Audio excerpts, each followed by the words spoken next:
Buenas tardes a todos. Gracias por su asistencia. Estamos iniciando el workshop de predicción de precios con Machine Learning. La sesión está disponible para más tarde si quieren revisarla, compartirla con alguien más. Va a estar grabada y les vamos a enviar el enlace para que puedan visualizarlo nuevamente. El speaker de esta sesión será Jubila Sansón, quien nos hablará más a fondo de Machine Learning. Hola a todos, buenas tardes. Igualmente agradecemos su asistencia a este workshop. La agenda que tenemos para este es una breve introducción a lo que es el Machine Learning, una breve charla sobre cómo hacer modelos de Machine Learning, otro sobre cómo nos ayuda Azure Machine Learning a generar estos modelos de manera mucho más rápida y eficiente. Y vamos a ver unos ejemplos de modelos de predicción, uno de predicción y otro de clasificación sobre la plataforma de Azure Machine Learning. Bueno,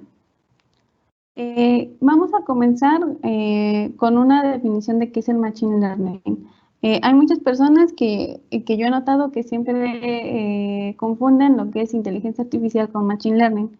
Entonces, en cuanto a la definición, vemos que el Machine Learning es una rama más de lo que es la inteligencia artificial, y esta rama lo que busca es dotar la capacidad de aprendizaje hacia las máquinas. Una vez, digamos, definido este concepto, quiero platicarles un poco sobre la historia del Machine Learning. Actualmente vemos todo un boom y esto no es de apenas, digamos, todas estas investigaciones de Machine Learning datan desde los años 50. De hecho, el periodo de nacimiento se da en los años 50, iniciando por la creación del test de Turing, que como sabemos, este test consiste en ver si la máquina es capaz de engañar a un humano, haciéndole creer que es humano en lugar de un computador. En el año 56 se bautiza ya este campo como inteligencia artificial. Esto surge en una conferencia en Dartmouth. Y ya, digamos, todo se hace referencia a este nuevo campo llamado inteligencia artificial. Otro hito importante es el diseño del perceptrón, es decir, la primera red neuronal artificial en el 58. Posteriormente vemos otro surgimiento del algoritmo que es Bayes Network, donde aquí surge el campo de reconocimiento de patrones, que en Machine Learning es muy importante. Después de estos acontecimientos, viene lo que se llama el primer invierno de la IA. ¿Por qué se llama el primer invierno de la IA? Esto es porque durante este nacimiento, muchas agencias estaban invirtiendo en la investigación de IA, pero tras varios años de tener muy altas expectativas y ven que no hay tanto avance, se cortan estos financiamientos. Por eso es el invierno. Incluso un poco antes de terminar esta fase de invierno, que data de mitad de los 70 hacia los 80, en la Universidad de Stanford inventan lo que es el Stanford Car. ¿Y qué es esto? Un robot móvil que en ese tiempo ya podía moverse de manera autónoma y podía estar evitando obstáculos. Después viene otra fase donde es otra explosión de la inteligencia artificial en los años 80. Aquí hay acontecimientos importantes como la introducción del LBL, que es Explanation Based Learning. Es decir, aquí ya se enfoca el concepto de que debemos de analizar datos de entrenamiento y crear reglas generales donde nos permiten descartar datos que no van a ser relevantes. Y también hay un invento relevante que es NetTalk, un programa de computador que puede pronunciar palabras como lo haría un niño. Esto en el 85. Nuevamente se presenta otro invierno en la IA. Esto es a finales de los 80 y durante la primera mitad de los 90. Esto, o sea, sí se contempla todavía muchos años y ya es como ya entrado los 2000, donde otra vez la IA se vuelve a recuperar. Pero aún así, durante este periodo de invierno, se introducen los conceptos de Knowledge Driven y Data Driven, es decir, el enfoque orientado al conocimiento o al dato. Y aquí es donde ya varios científicos empiezan a crear programas para analizar grandes cantidades de datos y extraer las conclusiones sobre esos análisis. También tenemos el acontecimiento de Deep Blue de IBM, donde puede vencer al campeón mundial Garry Kasparov en ajedrez, que este es un evento muy conocido. A partir, digamos, como de 2006 a la actualidad, estamos viendo toda la explosión de adopción comercial del Machine Learning. ¿Por qué sucede esto? Porque actualmente el poder de cómputo que tenemos es mucho mayor a lo que teníamos años anteriores, todo este avance tecnológico que va creciendo a pasos agigantados y también la abundancia de datos que tenemos. Sabemos que actualmente hay datos por todas partes y nos sobra para querer analizar. Entonces, es así como numerosas empresas que igualmente tienen muchísimos datos, empiezan a invertir en estas tecnologías de Machine Learning para aplicarlo a sus procesos, a sus servicios y así obtener ventajas competitivas sobre su competencia. Como acontecimientos importantes de lo que van de los 2000 a la actualidad, vemos que se adopta el término de Deep Learning, es decir, el aprendizaje profundo, donde ya vemos estos nuevos tipos de arquitecturas de redes neuronales, donde vemos que los algoritmos son como más capaces de aprender a los algoritmos tradicionales de Machine Learning, pero que hay que hacer énfasis que aquí se necesita una gran cantidad de datos. Y obviamente hardware robusto, ya hablando de tensor cores, GPUs, para poder procesarlos. También vemos el gran producto de IBM, que es Watson, donde puede ganar un concurso de Jeopardy, que es con preguntas en base al lenguaje natural.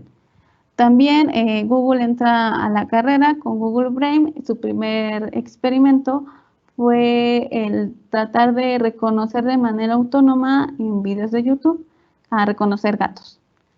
Y ya de aquí, todos los grandes de tecnología, como lo es Microsoft, AWS, Google, Facebook, OpenAI, empiezan toda esta investigación en base a Machine Learning y Deep Learning. Algunos ejemplos que vemos es, por ejemplo, Google con DeepFace, que ya podían reconocer a las personas con una precisión casi como la de un humano.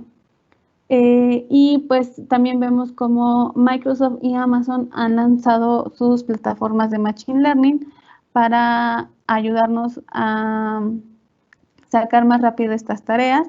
Lo vemos con Azure, con los Community Service, lo que es Speech to Text, Text to Speech, Luis, que es de lenguaje natural, toda esta parte de modelos predefinidos que ya solamente los ocupamos. O ya si queremos hacer tareas un poco más robustas, ya viene lo que es Azure Machine Learning o incluso Databricks para hacer ya modelos especializados, enfocados a algún problema que tengamos. Una vez acabado esto, quiero mostrarles, a lo mejor algunos de ustedes ya lo saben, pero pues el Machine Learning se clasifica en tres. Tenemos el aprendizaje supervisado, que es el tradicional y casi todo el mundo conoce y ocupa, y el no supervisado y el reforzado. El supervisado, ¿en qué consiste? En que ya tenemos datos y estos datos están etiquetados. Etiquetados, ¿qué quiere decir? Que ya alguien, una persona, ya sabe, digamos, qué concepto tienen esos datos. Un ejemplo podría ser, muy básico, es el análisis de sentimientos, ¿no? Como cierta frase nosotros la podemos etiquetar como positiva, negativa, ¿no? Entonces, en base a este etiquetado previo que alguien ya hizo en ese conocimiento de esto es positivo, esto es negativo, podemos darle a un modelo de Machine Learning esta automatización y que aprenda qué es positivo y qué es negativo, y posteriormente con datos nuevos, él ya pueda diferenciar estas dos clases. Y hablando de clases, el aprendizaje supervisado se separa en dos tareas importantes, que es la clasificación, que es este ejemplo de análisis de tweets, y la regresión, que es lo que popularmente conocemos para algoritmos de predicción y toda esta parte. En cuanto a algoritmos, a Machine Learning de tipo no supervisado, aquí entra un poquito más de lo que sería el reconocimiento de patrones, ya agrupando la data que no está etiquetada, en este caso la data no está etiquetada, y agrupándola en lo que es similar. Esto es mediante clustering. O también podemos ir explorando los datos en cuanto a reducción de dimensionalidad, ir viendo la estructura que podemos ir descubriendo en estos datos, las relaciones, significados, ¿no? Y por último está el aprendizaje reforzado. Este aprendizaje se basa en recompensas. Es decir, aquí tampoco hay datos etiquetados, simplemente vamos a ir enseñando al modelo, si se comporta bien, damos una recompensa positiva, si hace algo que nosotros no consideramos correcto, se da una recompensa negativa. Y así es como va discriminando que entre más recompensas positivas es el comportamiento que debe de adoptar. Y pues aquí el clásico ejemplo es la conducción autónoma. ¿Cómo podemos hacer modelos de Machine Learning? Aquí traigo una lámina donde son como el pipeline tradicional, digamos lo fundamental que se debe tener para crear un modelo de Machine Learning. La primera parte es entender el problema a resolver. Antes de iniciar todo el proceso de Machine Learning, debemos de saber bien qué es lo que se quiere resolver, cuál es el problema que tenemos que atacar. Porque en base a la definición del problema es como vamos a obtener los datos y vamos a hacer toda la selección de características que nos van a ayudar a resolver este problema. Ahora, para la obtención de los datos, es importante tener datos, no podemos hacer ningún modelo sin datos, y que estos datos deben de ser lo más abundantes posibles, y digamos que puede ser de diferentes fuentes de información, es decir, podemos obtener datos ya sea de bases de datos relacionales, de información semiestructurada como un JSON, o no estructurada, ya hablando de imágenes, en casos más complejos. Ya una vez obteniendo los datos, hay que hacer esta fase de etiquetado que les comentaba. O sea, debe de haber alguien experto, por ejemplo, en un análisis de crédito, o sea, la gente de finanzas es la que sabe qué atributos, qué características son las que le indican a qué tipo de persona no se le otorga un crédito o si se le otorga. Entonces, este etiquetado previo y ese conocimiento de qué tipo de características inicial es el que nos ayudaría a resolver nuestro problema. Y ya después, una vez teniendo estos datos, por lo general siempre se manejan datasets de entrenamiento y de prueba, o digamos en caso de que no hubiera tantos datos, se maneja un solo dataset. Y ya en la parte de entrenamiento vemos cómo se separa. En cuanto al preprocesamiento, esto se refiere a que, pues, aunque no queramos, siempre nuestros datos van a tener algo de ruido, ¿no? Esto quiere decir que podemos tener, no sé, columnas con valores que no corresponden, por ejemplo, si era numérico y tengo un flotante, o de plano no existen los registros, o no hay valores en ciertas columnas. Este tipo de cosas se tiene que realizar un preprocesamiento. En cuanto a la caracterización, o muy comúnmente llamado Feature Engineering, esta parte es la que yo llamo que es como la columna vertebral de todo proceso de Machine Learning. ya que en base a las características que seleccionemos, puede que nuestro modelo funcione o no.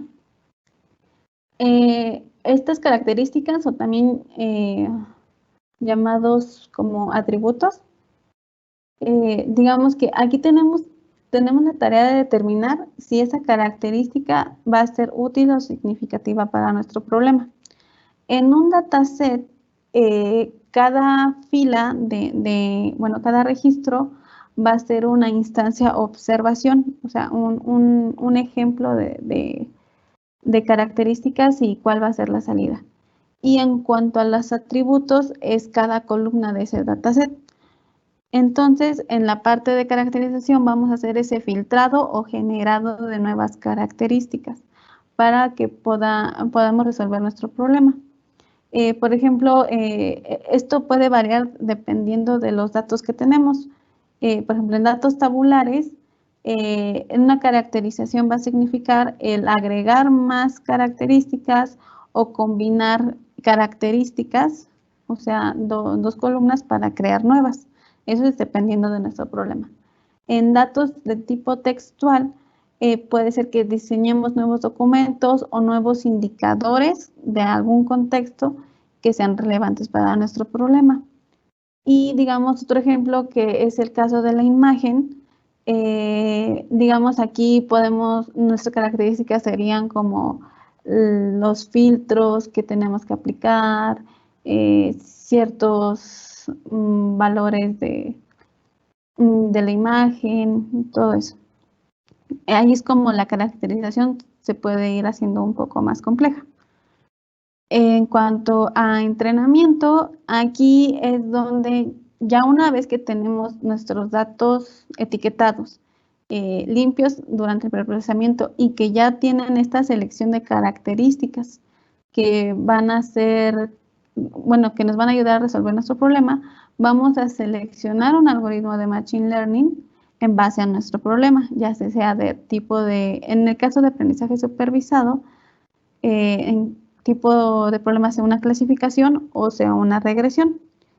Se puede, por lo general, tratas de probar con varios algoritmos de Machine Learning y vas a utilizar varios tipos, varias combinaciones de hiperparámetros.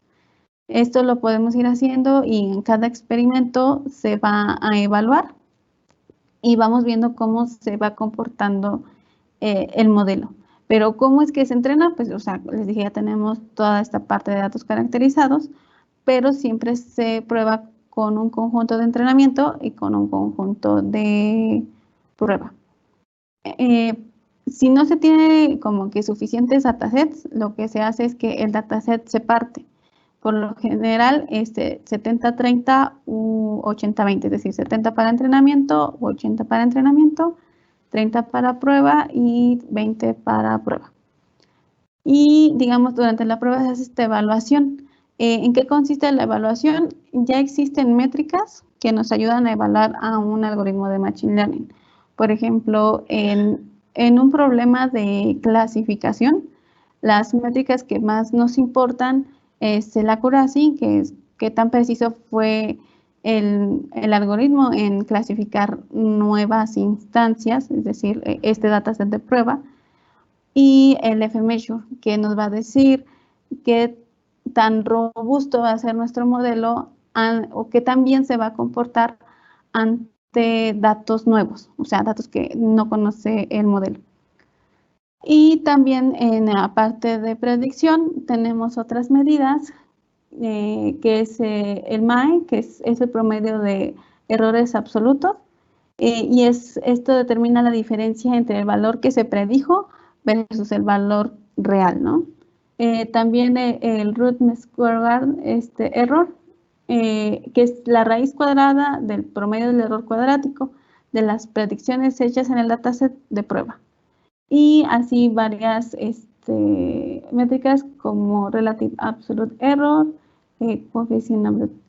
determinación de coeficientes, y eso varía para, como decía, hay métricas para algoritmos de clasificación y métricas para algoritmos de predicción. Ahora pasemos a lo que Azure nos brinda. Todo este proceso de Machine Learning, digamos, sí es tardado por toda la experimentación que hay que hacer. Tal vez necesitemos de equipos robustos, digamos, con GPUs que tienen que estar al máxima capacidad en el caso de hacer Deep Learning. Y digamos con Azure Machine Learning lo que nos va a solventar ese costo, ¿no? Tanto el modo de trabajo como que ya no se invierte tanto en infraestructuras. De hecho, también puede ser tanto equipos, digamos, una laptop pequeña con una GPU o tener servidores enormes con muchísimas GPUs o los llamados Tensor Cores. Bueno, Azure Machine Learning, esta herramienta, ¿por qué se creó? Pues porque como a medida de que el Machine Learning se está integrando en los procesos empresariales, ellos se basan en querer hacer todo este trabajo lo más transparente, con el mayor control y la protección de datos que se necesita, hablando de datos de una empresa, porque como sabemos la parte de seguridad es importante para toda empresa. Digamos que aparte de que Azure Machine Learning nos ayuda a ver toda esta parte de entender los datos, de hacer los modelos e incluso evaluarlos, nos va a ayudar también con toda la infraestructura de Azure, toda esta parte de predicción e incluso como control de versiones de modelos. Digamos, estas herramientas van a permitir que tanto los desarrolladores y científicos de datos puedan comprender los comportamientos de los modelos y, o sea, estar preparados para explicaciones ante los clientes o líderes de negocio. Con Azure Machine Learning podemos crear los modelos de Machine Learning más precisos, comprobar el comportamiento que se está teniendo con la amplia variedad de modelos que se tienen, incluido Deep Learning. Y también podemos realizar análisis condicionales para determinar el impacto de las predicciones de los modelos cuando se cambian los valores de las características. Bueno, Azure Machine Learning integra todas estas herramientas. Digamos, cualquier científico de datos generalmente trabaja sobre Python y sobre R, entonces Azure Machine Learning utiliza estos lenguajes, no hay que aprender algo más, sino lo que te acomode, que sea ya R o Python, puedes ocuparlo. En cuanto a herramientas de desarrollo, igualmente puede ser Visual Studio Code o notebooks de Jupyter o incluso PyCharm. En cuanto a frameworks de Machine Learning, pues tienen todos los fundamentales, por ejemplo, Scikit-learn para algoritmos de Machine Learning tradicionales, como Random Forest, Supervector Machine, Linear Regression, es toda esta parte, Gradient Boosting, y también toda la parte de redes neuronales, que MXNet, Keras, PyTorch, TensorFlow. Azure Machine Learning nos permite tanto trabajar desde los cuadernos de Jupyter o incluso subir hacia el código Python, los scripts, desde un clic o utilizar su herramienta de Azure Machine Learning Studio. Azure Machine Learning Studio, esta plataforma trata como de conjuntar tanto los datasets, esta parte del Automated ML, que es toda esta parte de tratar de generar variantes de modelos en base a hiperparámetros, un diseñador, que es el que vamos a revisar los ejercicios, los ejemplos de modelos predictivos. También puedes incorporar aquí los datasets, ver los experimentos que has ejecutado, guardar los modelos que digamos que te han funcionado bien, guardarlos e incluso hacer endpoints para hacer el deploy de estos modelos. Aquí también es donde se integra la parte de MLOps, que es más que nada el DevOps para Machine Learning. Otra de las características, bueno, pues es el Automated de Machine Learning. Aquí, como les decía, identificamos los hiperparámetros y podemos dar un seguimiento de los experimentos. Podemos tener toda esta parte de qué experimentos, cuándo lo hicimos, e incluso revisar toda la parte de métricas. Bueno, Ale, hasta aquí la parte como de introducción. No sé si haya preguntas.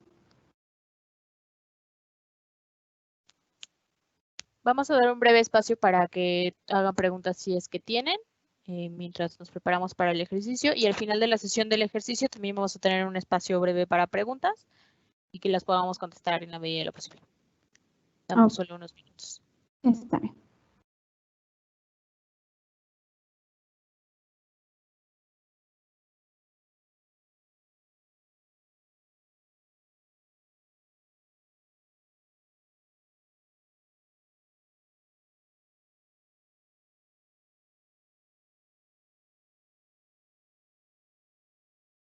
Parece que no tenemos preguntas, entonces, Yubi, si podemos continuar, por favor.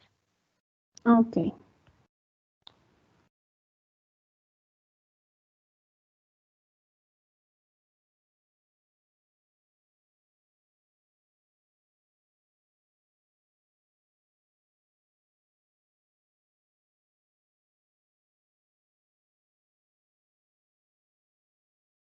¿Sí se proyecta mi pantalla?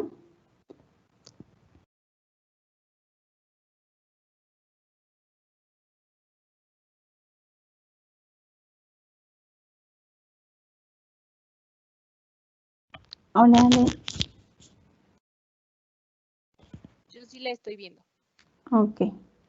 Bueno, pues lo que vamos a ver es cómo crear un recurso de Azure Machine Learning. Lo más recomendable es crear un grupo de recursos. En este caso yo ya lo he creado, pero bueno, simulando la creación, damos clic en grupo de recursos, damos agregar y asignamos tanto el nombre del grupo de recursos y la suscripción a la que lo queremos asociar y la región. Una vez que ya estos son los únicos datos que pide, se crea el servicio. Una vez dentro del grupo de recursos que te lleva el portal de Azure, podemos crear el recurso de Machine Learning y es muy sencillo, es crear recurso y en la parte de IA y Machine Learning está esta parte de aprendizaje automático. Aquí para utilizar Azure Machine Learning Studio es importante ver que en la edición de área de trabajo debemos de elegir Enterprise. ¿Ok? En mi caso yo ya lo tengo preparado, es este. Yo lo voy a lanzar desde aquí. Este es mi recurso de Machine Learning y aquí vamos a ir a Machine Learning Studio.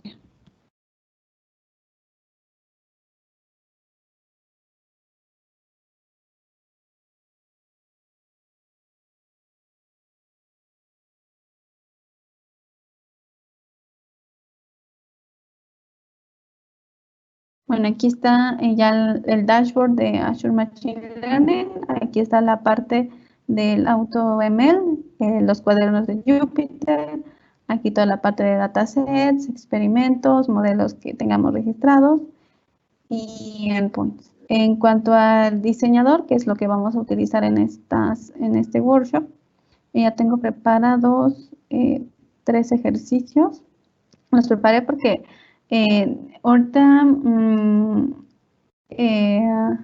nos da una parte para enviar a entrenar y si tarda como alrededor de unos 5 minutos cada uno y el último parece que tarda como alrededor de 15 minutos.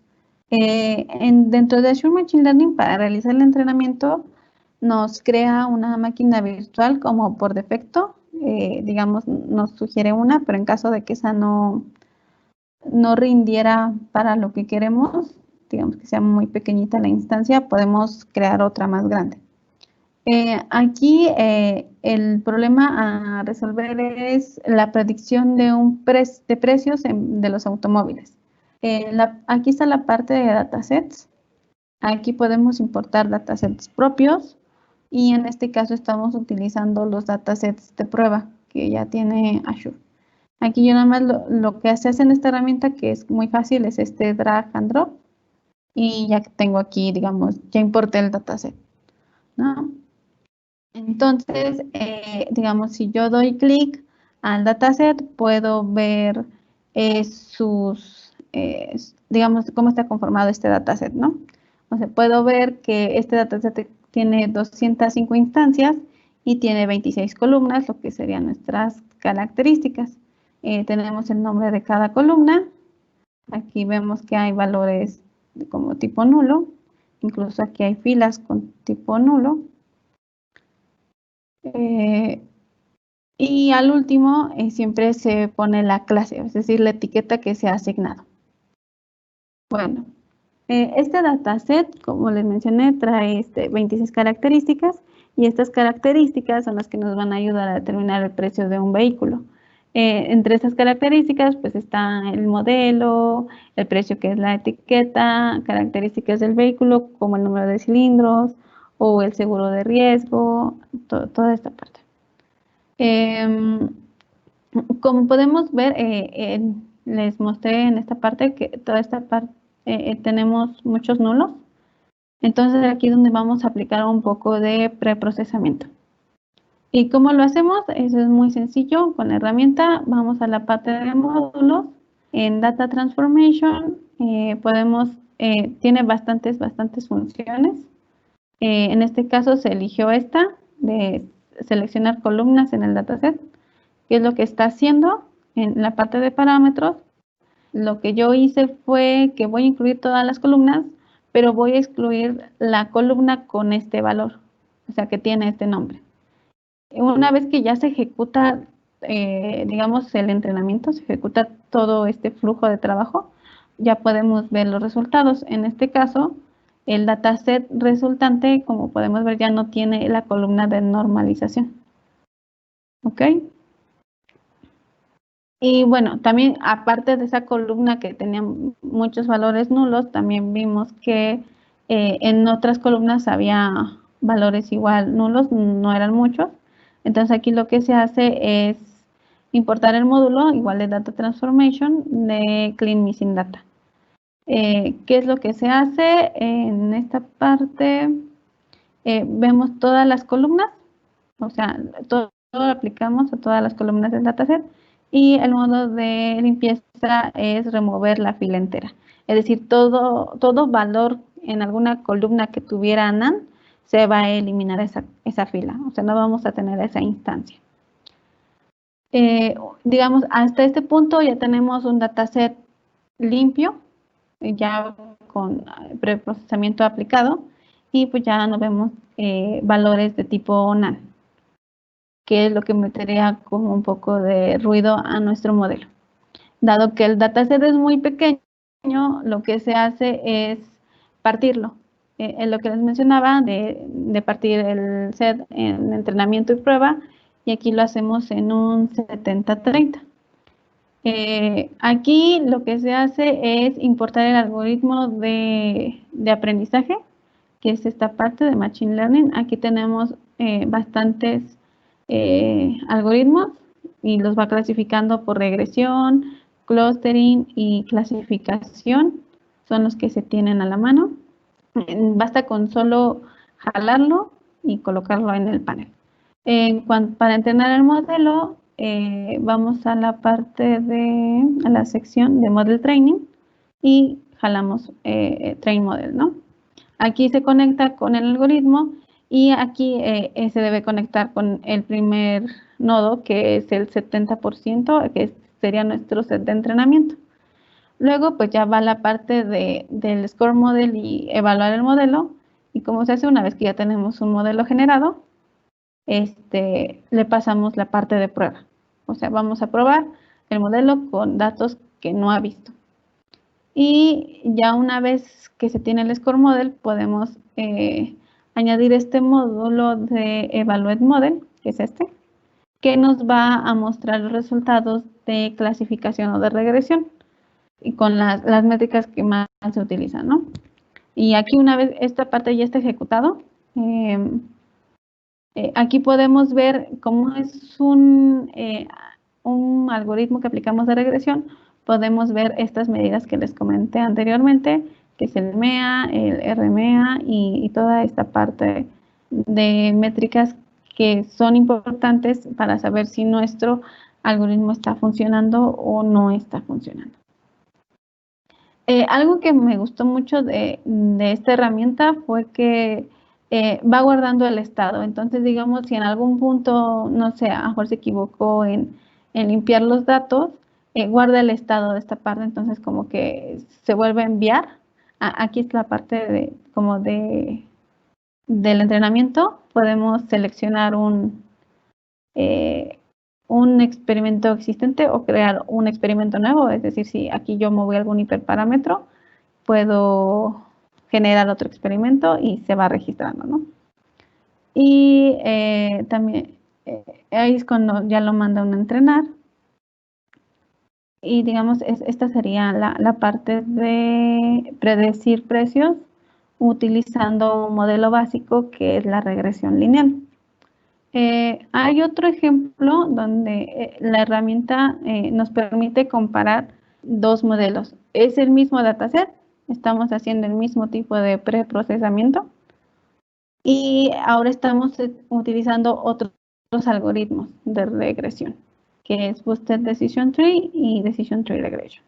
De igual manera, estamos partiendo el set de datos en 70-30. Se importan igualmente los modelos, perdón, los módulos para el entrenamiento y para el score del modelo. Al final, con este módulo de evaluar modelo, podemos ver el resumen de las métricas, ¿no? Pero ahora tenemos dos valores. Es decir, tenemos tanto el de Boosted Decision Tree como el de Decision Tree.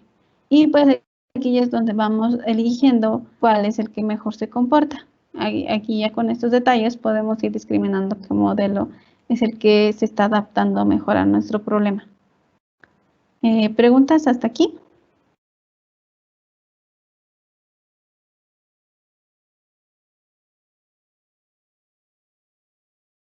No tenemos ninguna pregunta en el chat, Yubi. Ok. Y también esto es en cuanto a algoritmos, bueno, a problemas que requieren de algoritmos de tipo de regresión. En cuanto a otro tipo de problema, que es un poquito más grande, es la predicción de riesgo de crédito.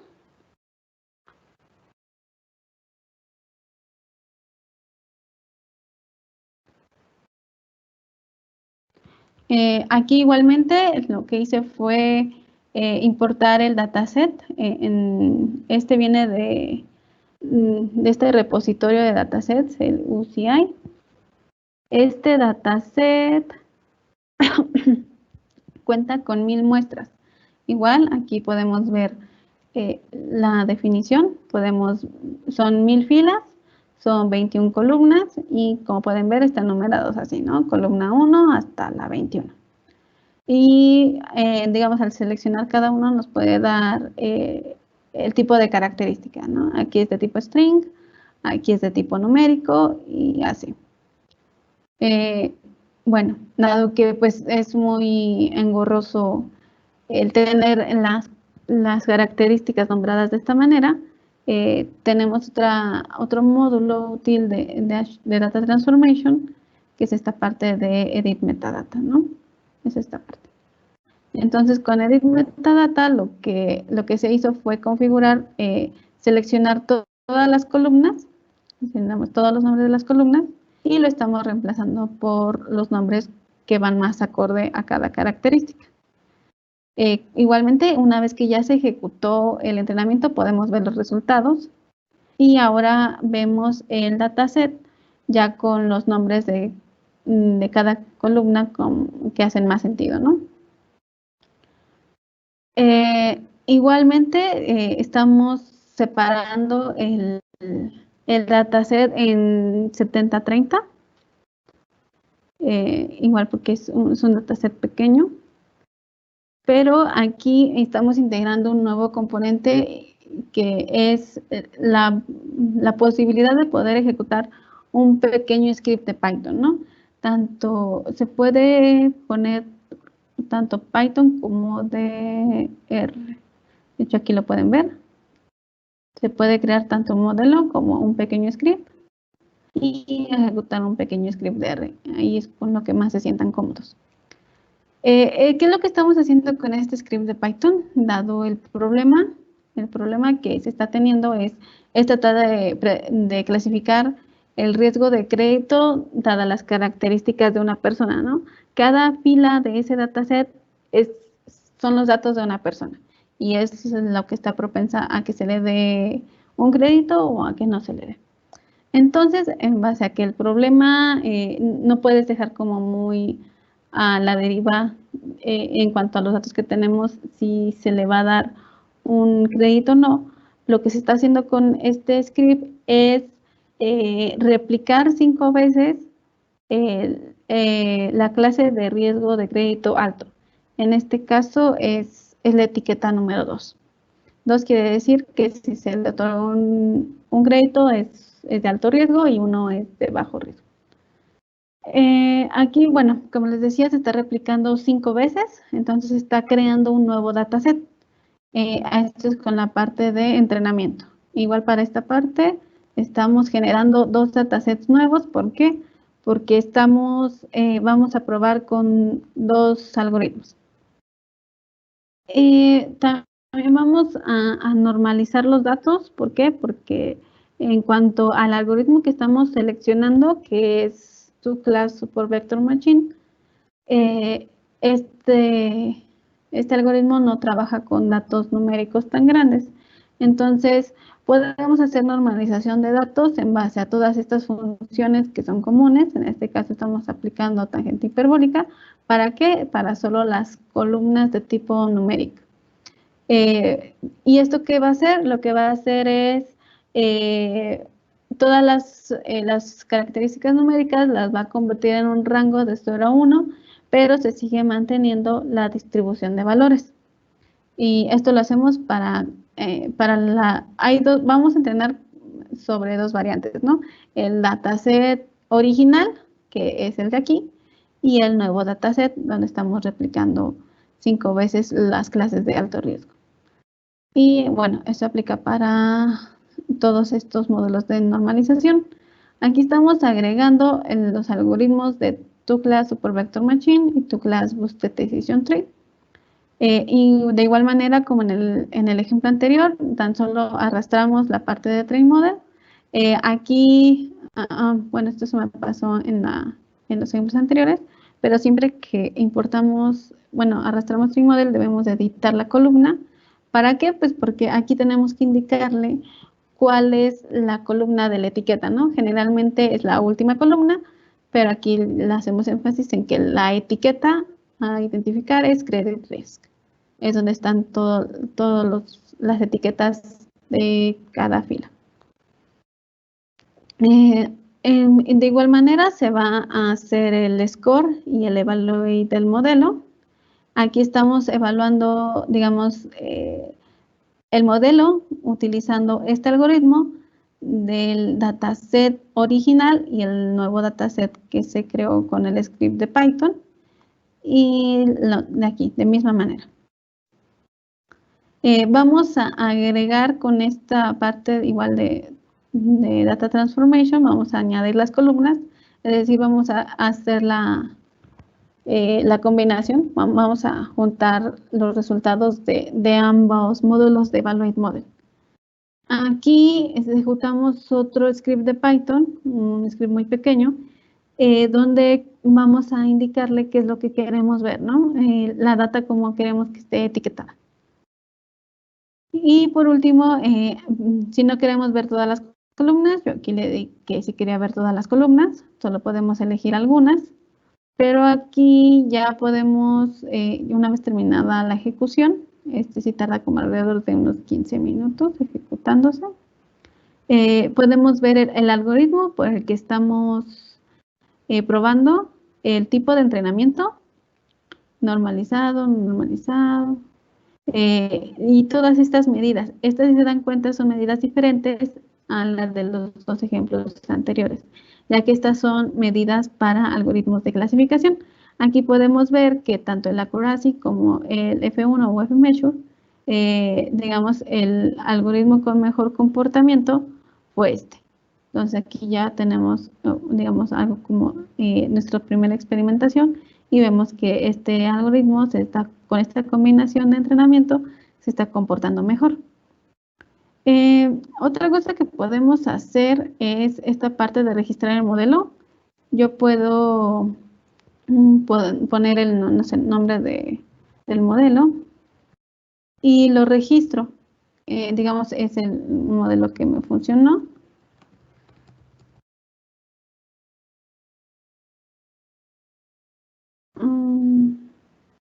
Okay. Y esto se va a estar guardando en la parte de modelos, si no mal recuerdo. Y aquí ya tenemos esta parte. Y pues ya toda esta herramienta pues sí nos permite ver toda la parte de poder implementar los modelos en un servicio web, pero pues bueno, eso ya es otra historia. Bueno, pues hasta aquí son los ejemplos que tengo, bueno, que tenía preparados para este workshop.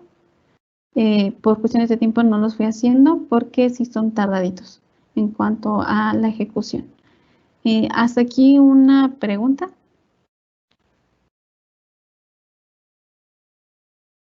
Pueden hacer sus preguntas a través del módulo de sesión de preguntas. No sé si alguien quiera preguntar algo en particular o revisar algún punto de la sesión.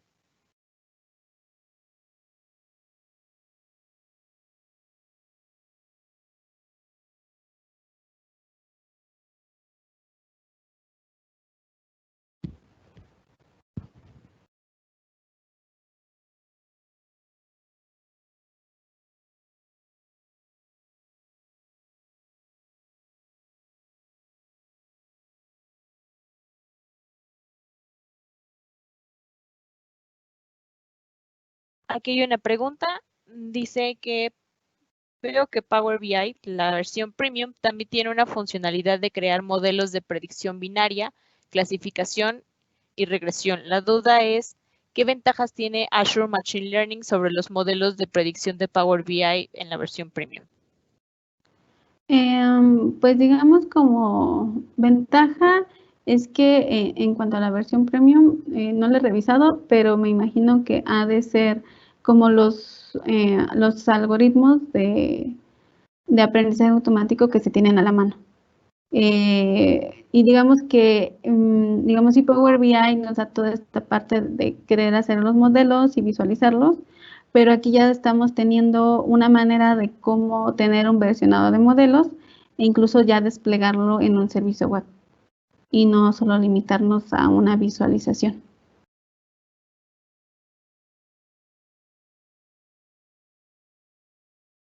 Gracias, Yuri.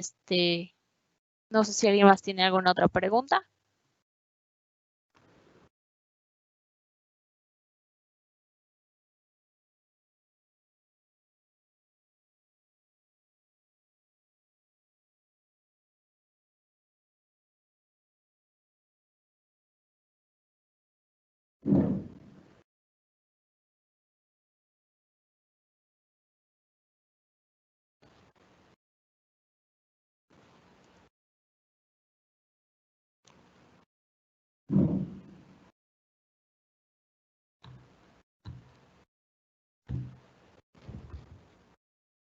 Damos unos minutos más para más preguntas o abordar algún módulo de los que están aquí también. Okay.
Creo que no hay más preguntas.